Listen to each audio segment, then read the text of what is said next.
Bom dia, gente. Hoje estamos aqui para a nossa aula 4, aula sobre vetores.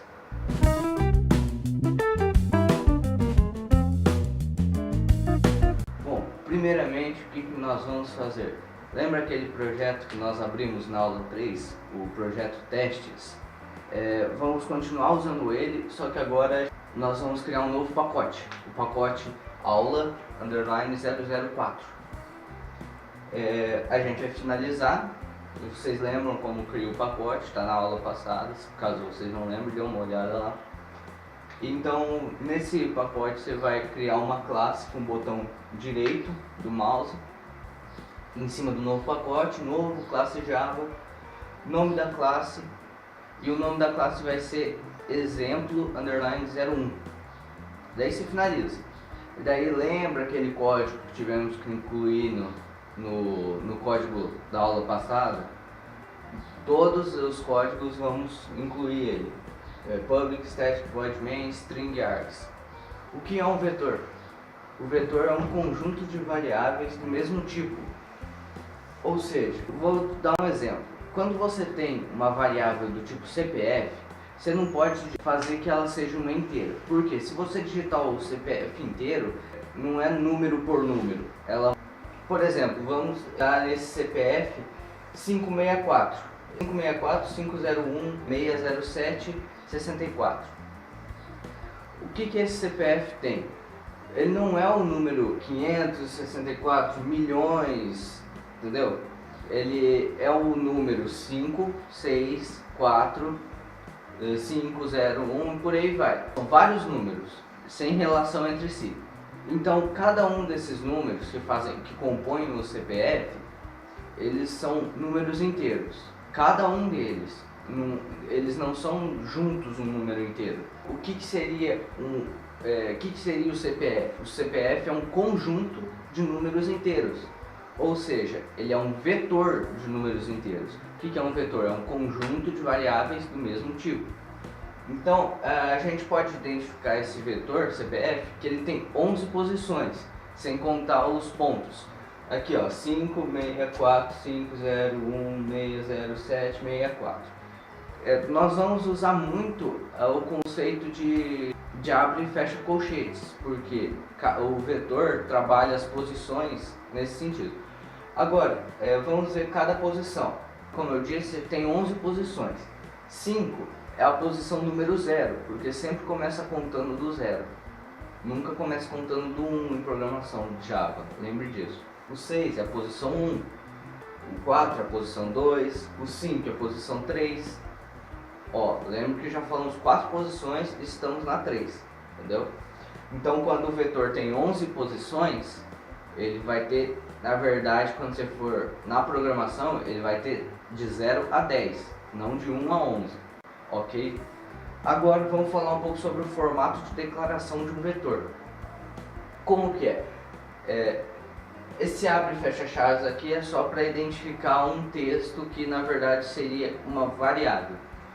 Então, tipo da variável, ou seja, inteiro, char, você vai definir isso. Tipo da variável, logo em seguida o nome do vetor, que é igual ao nome da variável. Só que o que vai fazer a diferença mesmo de ser uma variável normal e um vetor vai ser esse abre e fecha colchetes. Agora um exemplo. Nós temos o int vetor CPF abre e fecha colchetes. Esse código declara um vetor, mas não determina um tamanho para ele. Agora vamos fazer outra coisa. O vetor CPF recebe new int entre colchetes 11. Esse 11 aqui, essa função newInt11, ele vai definir um novo objeto para o vetor, que esse novo objeto tem 11 posições. No caso, tem 11, mas vai ler de 0 a 10. Mas na hora de definir, você usa 11. Então, esses dois códigos podem ser resumidos em int vetor CPF abre e fecha colchetes recebe newInt11. Fazendo tudo isso junto, ele vai fazer esses dois códigos separados, e você não precisa separar eles. Completando agora, vamos no NetBeans e vamos colocar o CPF dentro desse vetor. Aquele CPF que nós falamos já, Vamos colocar dentro desse vetor.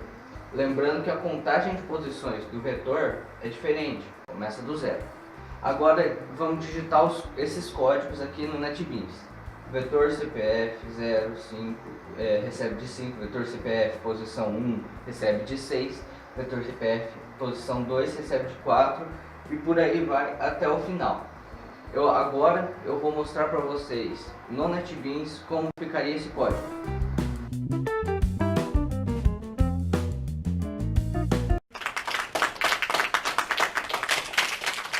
Nós teremos alguns exercícios para fazer.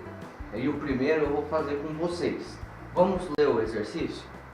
Criar um vetor de inteiro, ou seja, de números inteiros, de 8 ou 9 posições, você vai ver por que isso, para receber um número de celular. Aí a jogada, se você for de São Paulo, que usa 9 números no celular, aí você vai usar 9 posições. Então escreva-os para o usuário. Ou seja, o que você vai fazer nesse exercício? Se você vai declarar o vetor, você vai atribuir cada posição deles, cada posição do vetor com um número que compõe o seu celular, e depois você vai escrever esse vetor do mesmo modo que você escrevia uma variável. Então você vai dar um system.out.print ou println e entre parênteses o nome do vetor.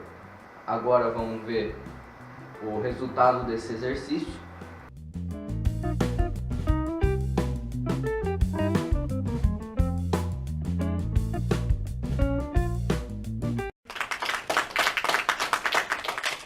Então, gente, agora nós temos mais esses dois exercícios aqui para vocês fazerem, que eu vou passar agora na tela.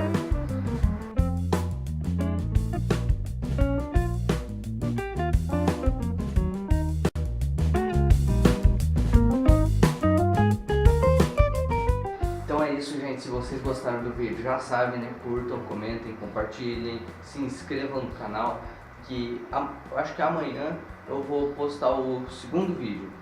Falou!